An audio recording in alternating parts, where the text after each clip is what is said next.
నమస్తే డిఆర్బి న్యూస్కు స్వాగతం. గండి పడిన పెద్దవాగు ప్రాజెక్టును సందర్శించిన ఆదివాసీ నాయకులు తంబళ్ల రవి.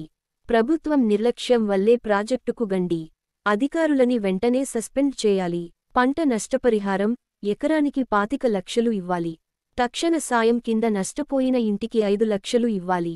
ప్రాజెక్టు ప్రమాదంలో ఉందని ఎన్నిసార్లు గ్రామ ప్రజలు చెప్పుకున్నా కూడా పట్టించుకోని అధికారులు. భద్రాద్రి కొత్తగూడెం జిల్లా అశ్వరావుపేట మండలం పెద్దవాగు ప్రాజెక్టు రాత్రి 3 చోట్ల గండి పడింది. సుమారు 20 గ్రాములలో ఈ వరద ప్రవాహం వల్ల ఇల్లు, పశువులు, పంట పొలాలు కొట్టుకుపోవడం జరిగినది. తీవ్ర నష్టం సంభవించినది. ఇది కేవలం అధికారు మరియు ప్రభుత్వం నిర్లక్ష్యం వల్లే జరిగింది. ఇది వర్షాకాలం కదా, ముందే లాకులు పనిచేస్తున్నాయో లేదో తెలుసుకోవాల్సిన బాధ్యత అధికారులకు లేదా? వాళ్ల తప్పును కపుచ్చుకోవడానికి సాకులు చెపుతున్నారు. ఎవరైతే అధికారులు పనిచేస్తున్నారో వాళ్లని తక్షణమే సస్పెండ్ చేయాలి. విధుల నుంచి తొలగించాలని.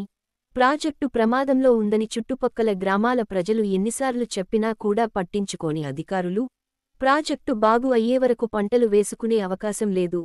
ఏదైతే పంట నష్టం జరిగిందో ఎకరానికి 25 లక్షలు నష్టపరిహారం ఇవ్వాలని, ఆర్థికంగా నష్టపోయిన వాళ్లకి ప్రభుత్వం స్పందించి తక్షణమే ఆర్థిక సాయం చేయాలని ప్రభుత్వాన్ని డిమాండ్ చేస్తున్న ఆదివాసీ నాయకులు తంబళ్ల రవి, అశ్వరావుపేట నియోజకవర్గం.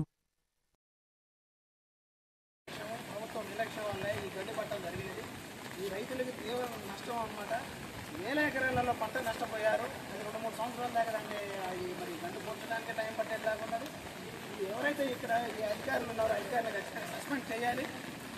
ప్రభుత్వం చర్యలు తీసుకోవాలి. పంట నష్టపోయిన రైతులకి ఎకరానికి 25 లక్షలు ఇవ్వాలని నేను ఆదివాసీ నాయకుల తరఫున డిమాండ్ చేస్తున్నాను.